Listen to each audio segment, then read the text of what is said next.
Hey guys, welcome back. Now, before we start this week's episode, I just want to thank all of you who sent us these great comments in the past couple of weeks about our strange electrical issues that we've been having. Now we're going to explain you all about it in this week's episode. It's been a little bit more tricky than anticipated, so it wasn't so straightforward, but I can give you one hint.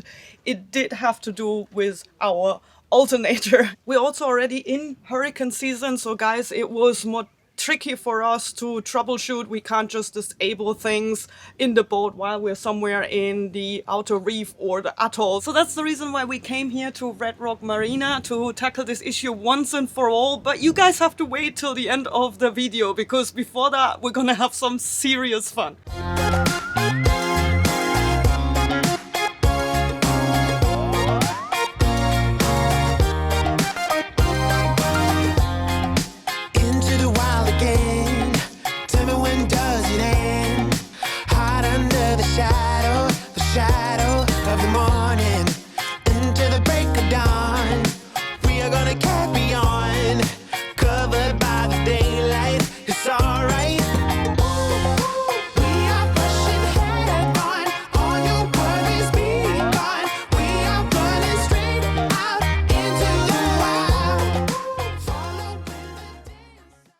We've just decided to do a really spontaneous boat trip today to one of the outer islands. But we're not taking Cuba, nor are we taking our dinghy. We're taking one of the longboats with a friend that we met here in Belize. So this is gonna be a spontaneous safari to one of the outer islands. We don't really know still where we're going, but our friend knows, and we're putting all of our trust into him to bring us there and come back.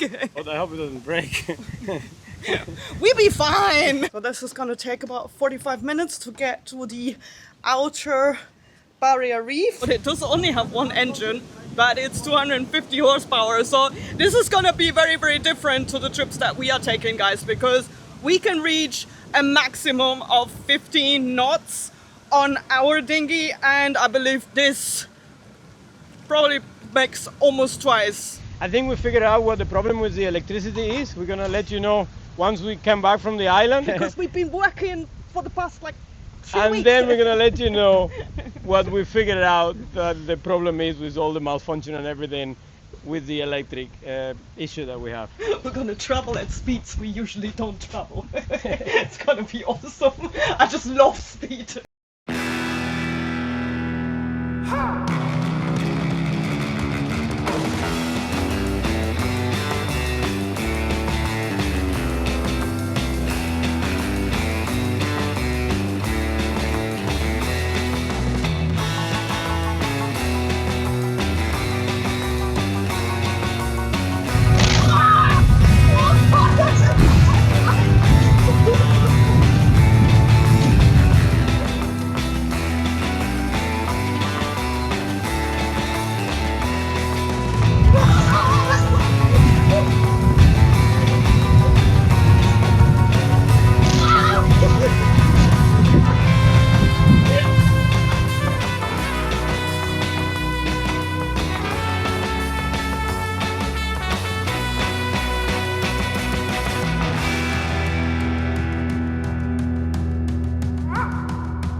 Suave.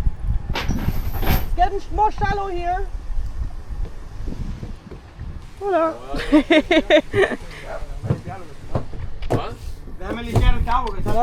It's getting very shallow. Entonces, ya stop. Oh. No importa, tírale la otra punta y listo. See? Okay, we weren't quite sure how deep this is, so we just carefully drove this boat into a little cove here between the mangroves. No rocks here or anything like that. So we arrived.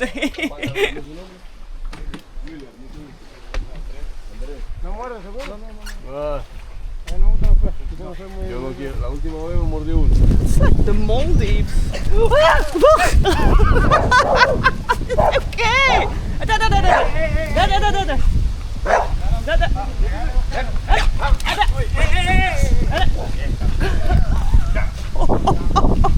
Jesus, he sneaked up on me. No hace nada, no? Okay, that was a bit of a scare. I really like dogs and I thought he was playing and I didn't quite understand because the guys were speaking Spanish and apparently the dog bites, so I was just walking around filming and the dog just sneaked up on me, just running. Luckily I turned around because I could hear it and then when I made eye contact we kind You of tied it up now. Put on a leash. Jesus, it seems so friendly. But it's a guard dog, so I understand. He's just doing his job. Pretty here, Very isn't nice, it? Yeah. Wow. I'm glad I stood my ground though, because I think if I would have started running, it would have probably bit one of my calves. So only 2 guys and a dog take care of this little island here, and we're just having a walk around, and I'm just so amazed how many palm trees there are here. It's like a proper paradise island. Wow, it is so stunning around here, and the only thing you can hear is the wind that goes through the palm leaves. I feel so grateful right now that we get to see these kind of places. I would have never thought. This is absolutely stunning. I don't know what to say. This island really is tiny. We just walked for about 5 minutes and we're already on the other side where the leeward side and the windward side meet. Sicher lustig, our friend. Well, they kind of gone far. After all, we are on an island, so. I wouldn't even be sad if they accidentally leave me here. Guys, you might think I'm going to say something really stupid next. But hear me out and watch till the end. This is so nice. Because I'm pretty sure you will be as confused as I am about what's inside this coconut. And this is not a trick coconut, but the kind you'd find anywhere in the world. For all I know, a coconut is supposed to be hollow inside. Now Enrico obviously knew what's going on. La manzana coco. This is like, it's called the apple of the coconut. It's got to be an old coconut that's going to be in the floor for a while. Yeah, it's a very, very old coconut. This was one of his favorite things growing up. The consistency is so different to what I'm Like used. sponge. Yeah, when it's really young, it's kind of rubbery, and then when it's old, it's kind of like flesh, like fibers. But this is like sponge, like foam, and it's really sweet. Like expanding foam, yeah. Like building foam, like styrofoam. So nice. This forms inside every single coconut that ever grew into a tree, and it's called a coconut sprout. Really sweet. Tastes like coconut. A lot sweeter than what I'm used to. Nice. Look, you can see the inside. So this is where the brown husk attaches to, and then the green outer husk is all around. Oh, Yeah, the white flesh is still there. This is different. This is different. Oh, I didn't know that. No, Sarah's making a mistake. The flesh is still I am there. making a mistake. I've The not flesh seen is this. there, and then this. I This thought this is grows real inside. life. That's why it's so thick. You can only get that when the coconut is growing. Huh? I never ate this before. So this attaches to this. And this is usually what I know, what the flesh is, what they make. They make copra from this, and they make these flakes that you can cook with from this as well. This is the bit that I know, the hard bit. Normally, when the coconut is young or normal, it's hollow inside. Yeah, exactly. I didn't know this existed. I didn't know what this is. You never cease to learn, right? You only get that after a certain level of exploring. Unfortunately, we have to leave again because it's getting late and we don't want to arrive in the dark. We still have to go back for about 45 minutes with the panga, with the longboat. So, bye, beautiful island. Muchísimas gracias. Encantada.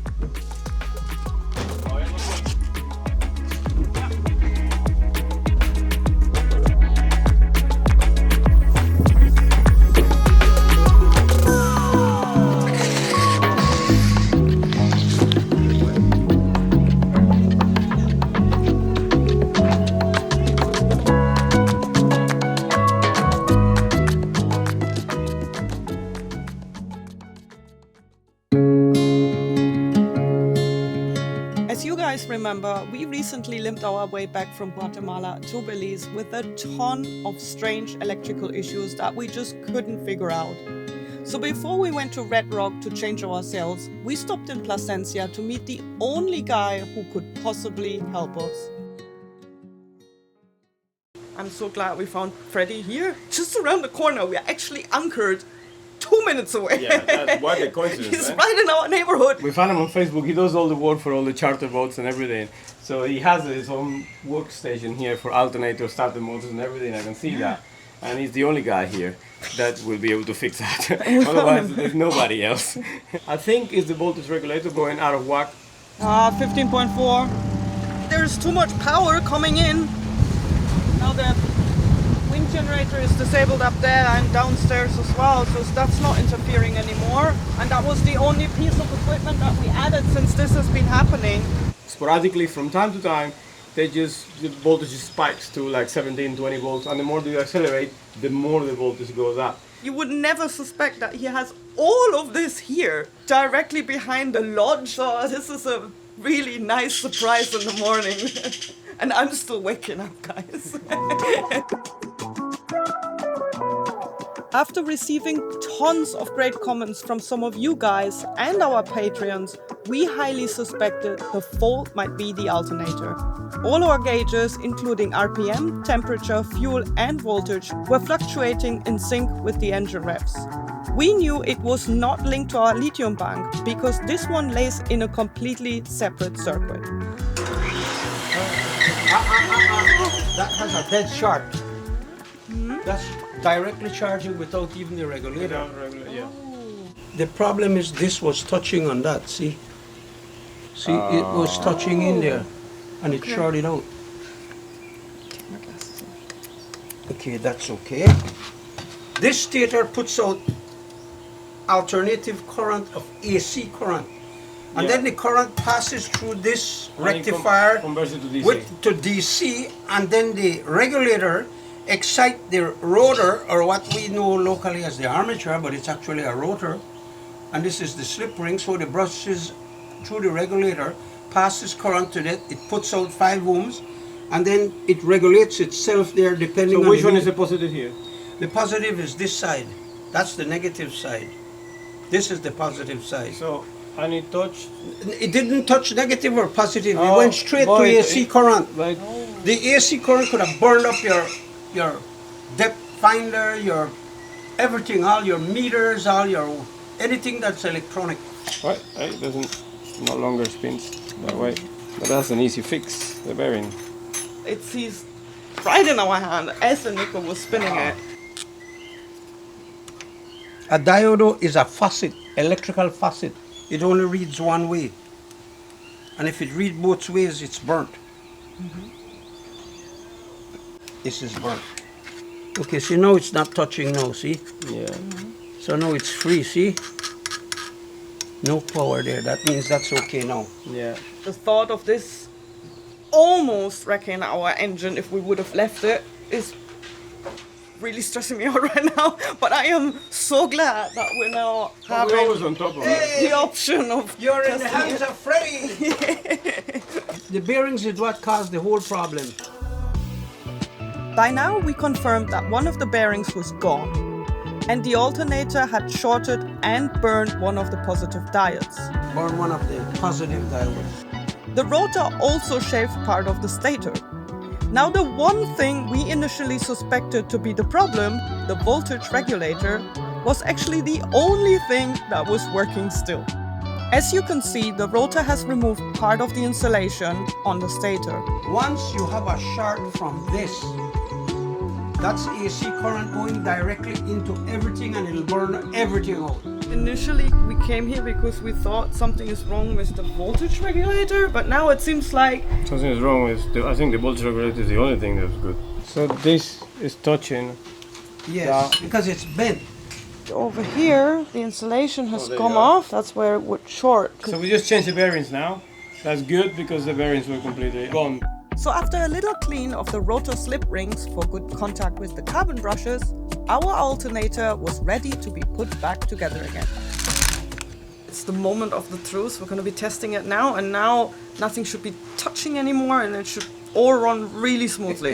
I like that. Bring it back to life, Freddy. It's alive. It's alive.